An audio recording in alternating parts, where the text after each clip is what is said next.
Chuck Davis here. We're at Zloz Hour studio, and every night is Friday night, so let's go on and see what the fuck's going on.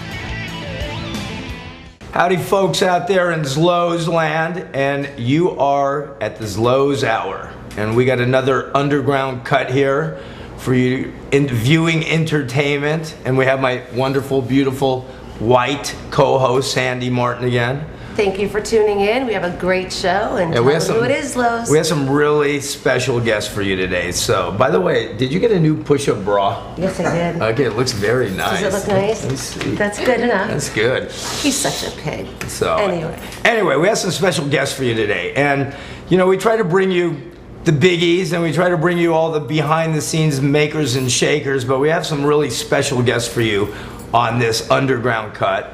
And they aren't common household names, even though their brother may be. But we have here Kelle Rhoads and his sister Kathy Rhoads D'Argenzio. Did I say it right? Kathy I Rhoads. will say that Kelly will be a household name because he's got great music. He's got great. I love it. He just played more us known all the time. But these folks, their brother was the world famous, late, great guitarist Randy Rhoads. And you guys all know who Randy Rhoads is. So, Kathy, Kelle, can we bring you on? Welcome to the Zloz Hour, folks. Hi, Kelle. Hi, Kathy. Nice to see you. What's up here? Here, I want a hug from you. And I don't know if I want a hug from you. I'll just take you, but I'll give you a pat on the back. Come on. There he is. Welcome to the Zloz Hour. Hi. So what's up, folks? Welcome to the Zloz Hour. We got a lot to talk about with you guys, probably more than anybody else, to be honest with you. And it's really an honor to have them on the show. Well, it's Thank an honor you to so be. much. It's an honor for us to be here. We really appreciate the invitation, and we hope to share some things with your audience that will really entertain them and amaze them. Well, you know what? Let's start off. I got an amazing story about your brother first. We're gonna talk about Randy first, then we're gonna move on because we got a lot of other stuff Absolutely. besides. And family and. So, you know, a photographer, whatever, legend in my right hand. So, but everybody thinks I was like really good friends with Randy. And the truth is, I really only met him a few times, but I'm going to tell you how we became had a special bond, me and Randy. So, my very first girlfriend that I can recall, this is before Zloz boning days. This is pre-Zloz bone. So, I had this girl, her name was Tracy Oswald, and she used to, you know, live up in Benedict Canyon, and, you know, I used to drive my parents' car over to her house, and then about 6, 7 o'clock, it's like, okay, Tracy, I'll see you later. And then I used to sit in the car for about 15 minutes, and I used to sneak back and climb through the bedroom window, and we'd hang and do whatever little pubescent kids did back then. And then, unfortunately, one day we made a little bit too much noise, and her parents came knocking at the door. Tracy, are you in there? And I think I had all my clothes on. She was mostly naked by then, but anyway. So that was probably about the last I saw of her. But her best friend was a girl named Jody. And I'd go back to my parents' house to go to sleep after hanging with her, and all of a sudden, you know, 11 o'clock, 12 o'clock at night, the phone would ring, and I get all these little prank, phony phone calls, which I guess, you know, when you're 16, 17 years old, that's what kids do. So anyway, it was Tracy and Jody making these prank phone calls on me. So here we go. Let's move it up now, 5, 6 years later. So anyway, now I'm going to do my first photo shoot with Quiet Riot in 1977, and I go to shoot the band in Burbank, and who's there? Jody. Well, Jody was Kevin Dubro's girlfriend at the time, and I guess there was a little whatever happened and this and that. We don't need the details, but next thing you know, Jody was Randy's girlfriend. So we sort of had a little bond. I guess Jody sort of told the band at the time, oh yeah, you're going to shoot with Neil Zloz Hour, famous photographer. You know, so anyway, so, you know, I did shoot Randy a few times, really only 3, 4 times, but we had a little special bond because of the girlfriend thing. So, You know, one thing that you said when you shot Randy, all he did was this the whole time. yeah, you know, Randy, it's amazing. What I remember with Randy was you'd be talking to Randy, and he'd be looking you straight in the face, and he'd be like, and he always had a guitar around him, and he'd be like playing while he was talking to you, and he's like, hey Neil, how's it going? Nice weather today, huh? We're having a good, you know. So, I mean, Randy was just, he was a virtuoso. I mean, he was, you know, that was his whole thing. But it's funny, the first time I saw Quiet Riot play with Randy. No offense, I didn't really think he was that great. I mean, everybody was, saying, oh, this guy's great, this guy's amazing. I saw him in, 77, 78, and, back then, I mean, I saw people like Eric Clapton and Jeff Beck and Richie Blackmore and, pre-Eddie Van Halen days and stuff. But then the next time I saw Randy was at Zoetrope in Hollywood. It was a rehearsal hall, and he was now in Ozzy's band. We had Rudy Sarzo on bass. We had Tommy Aldridge, my brother Tommy, on drums. I mean, what a lineup. And Randy was on guitar. So I went down to shoot one of the rehearsals, and they started playing like, oh my God, what happened to Randy? It's like day and night. I mean, I tell people he must have locked himself in a room for 5 years straight and did nothing but 28 hours a day play guitar. I mean, he was phenomenal. I was totally blown away, so. That's interesting because that was also a different style where he went heavier. But I wanted to talk about Violet Fox. Violet Fox is the first band that Randy was in. But if we could just go back and talk about him growing up and the three of you and the household, what was it like as children? And tell us a little bit about Violet Fox, which was the very first band that Randy was in with you. That was the very first band that we were in. I was a drummer at that time. I started off in music as a drummer. And we actually didn't even have a bass player. We had a guy that played rhythm guitar that tuned his guitar low, and he had like his pickup settings on a really low tone. So it was just me and Randy, and the person's name was Guy. Randy had a pet name for him. He called him Gijo. And it's really funny because to this day there's all kinds of situations where somebody says, I have a Violet Fox demo, I have a Violet Fox tape or whatever. It doesn't exist because all we did was like Alice Cooper songs, and then we would do David Bowie, and we would do like every third or fourth song had to be Mississippi Queen.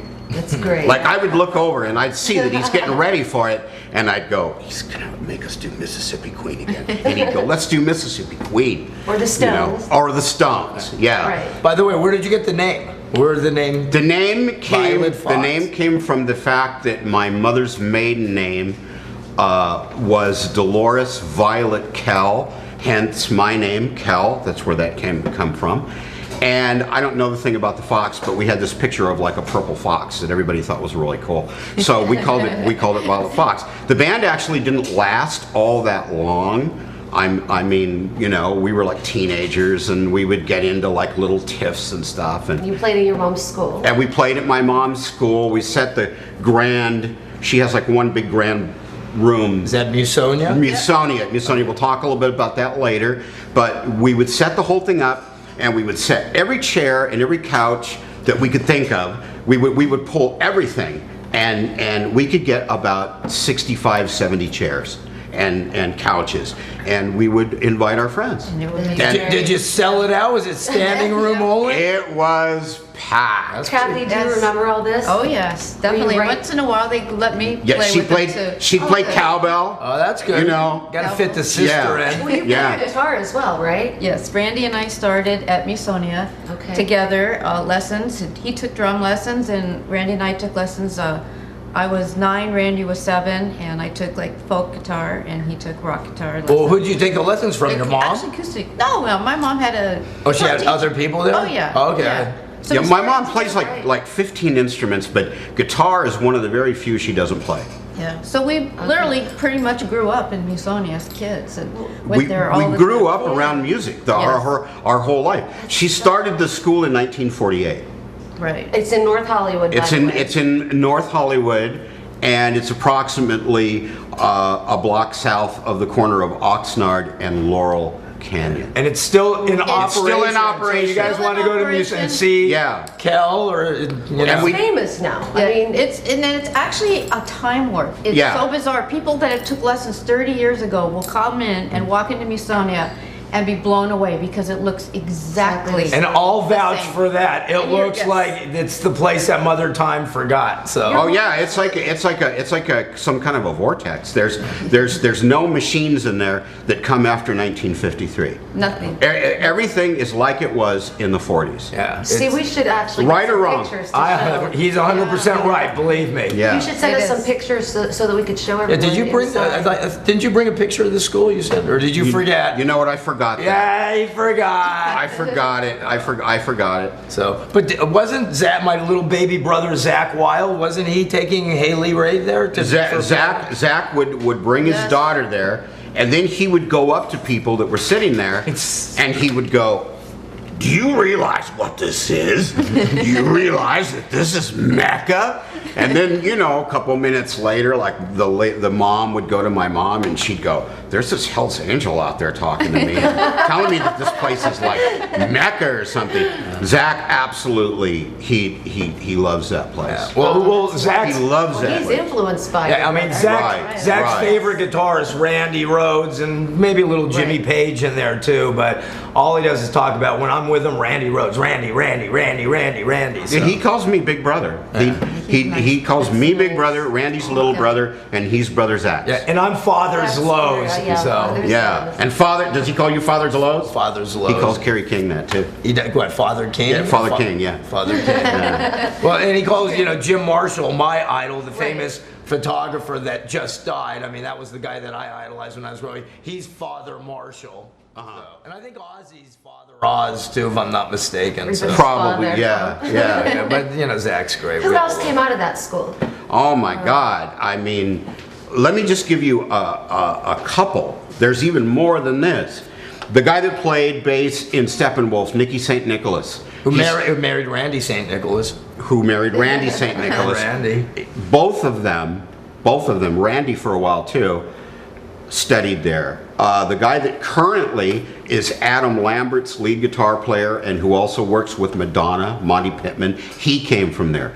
When Randy left to go work with Ozzy, George Lynch took over his clients, his students.